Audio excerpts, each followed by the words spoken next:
Kadrowanie. Przed zabraniem się do rysowania warto przemyśleć, jaki kadr będzie najlepszy dla danego obiektu i co za pomocą takiego kadru będziemy chcieli podkreślić w pracy. Najłatwiej wykorzystać kadrowanie własnymi rękoma. Taki układ rąk tworzy ramkę, którą możemy ułatwić sobie wybranie tego, co i jak chcemy narysować. Mamy tu fragment warszawskiej Starówki. Widok składa się z wyraźnej dominanty blisko środka pracy, czyli kolumny Zygmunta, oraz dwóch różnorodnych bloków po obu stronach pracy. Kościoła po lewej i kamienicy po prawej. Jednym z głównych problemów w tym kadrze może być zbyt centralne umieszczenie kolumny. Taki układ dzieli pracę na dwie zbyt symetryczne części i uwaga widza jest rozproszona. Łatwo można zmienić układ sceny, obcinając nieco lewą część kadru. W tym momencie kolumna przesuwa się w pobliże złotego podziału kadru, dzieląc pracę na część większą, główną po prawej stronie, oraz część mniejszą, dopełniającą po lewej stronie. Przy okazji można obciąć nieco nieba i posadzki, by zachować panoramiczny układ. Trzeba jednak uważać, by nie przyciąć za dużo. Nie ma chyba niczego bardziej irytującego w skończonym rysunku niż lekko poobcinane obiekty lub elementy kompozycji dosunięte do granic kadru i aż błagające o nieco oddechu. Wróćmy na chwilę do naszego pierwszego wykadrowanego widoku. Jeśli ktoś nie ma cierpliwości do rysowania, to mógłby stwierdzić, że nie interesuje go wyliczanka okien w kamienicy po prawej. Da się temu zaradzić, zawężając kadr od prawej strony. Należy tylko pamiętać, by dominanta pozostała nadal w okolicach złotego podziału, dlatego przy cięciu powinna ulec też lewa część. W tak utworzonym kwadratowym kadrze kamienica została obcięta niesymetrycznie, a linia cięcia nie przechodzi przez obiekty tak wyraziste jak okna. Okazuje się, że w tym momencie dużą część pracy zajmuje niebo. Można temu zaradzić. Jeśli już musimy coś obcinać, to w takim miejscu, w którym nasze działanie będzie czytelnie zamierzone. W tym układzie widz może czuć pewien niedosyt, ale jednak pozostaje wrażenie, że poza kadrem mamy znaczną część obiektu. Taki sposób kadrowania można oczywiście rozszerzyć na boczne fragmenty widoku, tworząc pracę silnie panoramiczną. Wróćmy na chwilę do kadru kwadratowego. Można z niego wyjść do kadru pionowego. Załóżmy, że w ogóle nie interesuje nas kamienica po prawej stronie, a jedynie układ kościół-kolumna. W tym wariancie kolumna ląduje po prawej stronie kadru w okolicach złotego podziału, natomiast wieża kościoła dzieli w złotym podziale główną część kadru. Wariacji kadrowych, jak widać, może być bardzo dużo, dlatego przed rozpoczęciem pracy warto poeksperymentować za pomocą ramki z rąk i wybrać świadomie taki układ sceny, jaki nam najbardziej odpowiada. To, co tu przedstawiłem, sprawdzi się oczywiście w przypadku dowolnych tematów, nie tylko architektury. Przy okazji muszę wspomnieć, czym w ogóle jest ten wspomniany wcześniej złoty podział. Jest to taki podział odcinka na dwie części, że stosunek długości dłuższej części do krótszej jest taki sam jak całego odcinka do części dłuższej. Złoty podział był stosowany przez niezliczone rzesze twórców, architektów i rysowników, malarzy i rzeźbiarzy, muzyków, projektantów, finansistów i wielu innych. Występuje naturalnie w przyrodzie i jest obserwowany w tak różnych sytuacjach jak układ gałęzi na pniu drzewa czy układ DNA. Przygotowanie materiałów. Jeżeli rysujesz głównie małe rzeczy na stole, kup sobie gładką plastikową podkładkę. Jeśli zdarza Ci się tworzyć na formatach większych, kup sobie sztywną i gładką podkładkę, taką docinaną na wymiar w markecie budowlanym. Kartkę przypnij do podłoża masą mocującą lub klipsami. Wtedy unikniesz niszczenia rogów i brzegów plasty.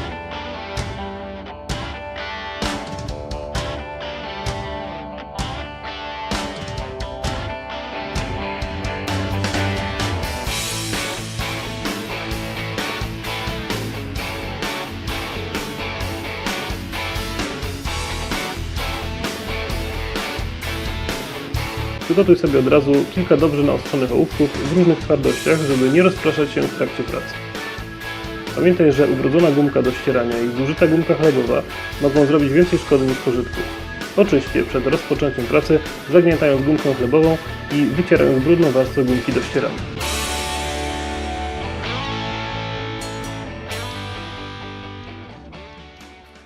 Dobranie formatu do tematu.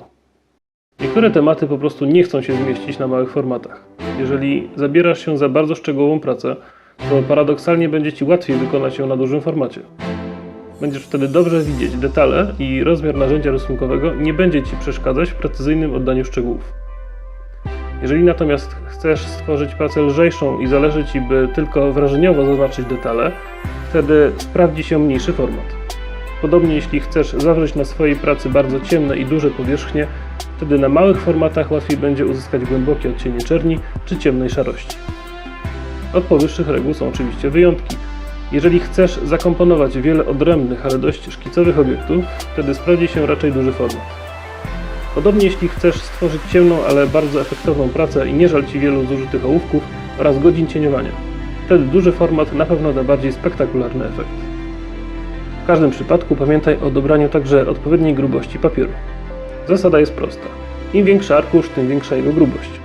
50×70 to już format na papier o gramaturze przynajmniej 200, podczas gdy cienka kartka o gramaturze 90, czyli taka od drukarki, może się przydać co najwyżej na formacie A4. Mierzenie proporcji.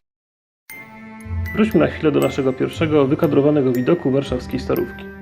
Jak to w ogóle zabrać się do rysowania, od czego zacząć? Znowu przyda się trik z ręką i z ołówkiem tym razem. W wyciągniętej prosto przed siebie ręce trzymam ołówek. Na ołówku za pomocą kciuka zaznaczam sobie jakąś odległość odpowiadającą obiektowi w scenie, w tym przypadku cokołowi kolumny.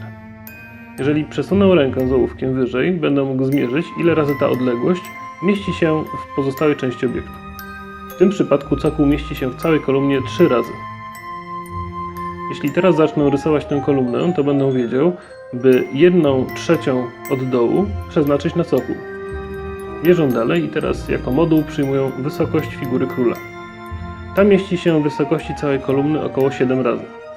Podobnie można mierzyć odległości w poziomie. Jako moduł obieram grubość kolumny pod kapitelem. Okazuje się, że gzyms wystaje poza kolumnę o 1 taką wartość w prawo i 1 w lewo. Wykonując wiele takich pomiarów jestem w stanie bardzo dokładnie zaznaczyć położenie wszystkich rysowanych elementów. Podobnie mogę zmierzyć wzajemne położenie elementów na całym kadrze. Na przykład jeśli za moduł przyjmę odległość końca kościoła od lewej granicy kadru, to łatwo będzie mi zmierzyć, że jest to około 1/3 szerokości całego kadru, a sama wieża kościoła mieści się w tej odległości 3,5 razy. Podobnie trzymając ołówek nieco inaczej, można stworzyć sobie pionową lub poziomą linię pomocniczą. Dzięki niej łatwiej będzie zaznaczyć właściwe położenie obiektu względem siebie. Dla przykładu. Przykładam ołówek w poziomie do gzymsu wieży kościoła. Okazuje się, że gzyms kamienicy po prawej jest na tej samej wysokości. Albo przykładam pionowy ołówek do końca gzymsu kolumny i okazuje się, że wystaje on poza kolumnę bardziej niż wyższa część cokołu. A tak utworzony pomocniczy pion dzieli najniższy schodek w proporcji 1:2. Teraz może to wyglądać na nieco skomplikowane lub rozpraszające, ale kiedy przyjdzie Ci się zmierzyć ze złożonym tematem, to takie pomiary proporcji będą bardzo pomocne. Różnicowanie kreski. Jeżeli widziałeś inne filmy z tego kanału, to na pewno ten punkt będzie z jednej strony dość oczywisty, a z drugiej wyjaśni, dlaczego wszystkie nasze rysunki są tworzone w ten właśnie sposób. Kiedy zabieramy się za rysowanie, trzeba od czegoś zacząć. Dobrze jest te pierwsze stawiane kreski traktować tymczasowo, pomocniczo, czyli szkicowo i lekko. Ołówek powinien być trzymany w miarę swobodnie i bardziej ślizgać się po papierze bez tworzenia wgłębień. Za pomocą luźnego szkicu można stworzyć punkt wyjścia dla całej pracy, który łatwo będzie modyfikować i poprawiać, by stopniowo nabierał właściwych proporcji. Na tak powstałym zarysie łatwo też pracować z mierzeniem proporcji opisanym w poprzednim punkcie. Bo jeśli coś się nie będzie zgadzać, to często wystarczy to tylko dorysować na wcześniejszym szkicu. Ten pierwszy wstępny szkic i tak ma później zniknąć od kolejnych warstw. Dopiero kiedy szkic oddaje w miarę zarys obiektu, można przystąpić do wybierania bardziej zdecydowaną linią tych kształtów, które mają być docelowe. W tym momencie chwyt ołówka powinien stać się bardziej pewny, a kreska ostra i dokładna. Nie należy jednak nadal traktować ołówka jak rylca, bo zbyt mocne rysowanie może stworzyć głębokie bruzdy w papierze, które będą później przeszkadzały przy cieniowaniu. Ciemna szarość jako kolor kreski jest tu jak najbardziej wystarczająca. Taka druga faza pracy może zawierać już znacznie więcej detali i powinna wyznaczać wyraźne ramy do cieniowania. I tu odsyłam już do innego naszego filmu z 5 zasadami cieniowania. Podobnie na osobnym filmie można zobaczyć pełen proces powstawania rysunku warszawskiej Starówki, który posłużył mi tu za przykład. Zachęcam do subskrybowania naszego kanału, a zainteresowanych nauką rysunku na prawdziwych zajęciach zapraszam do naszej pracowni. Do zobaczenia.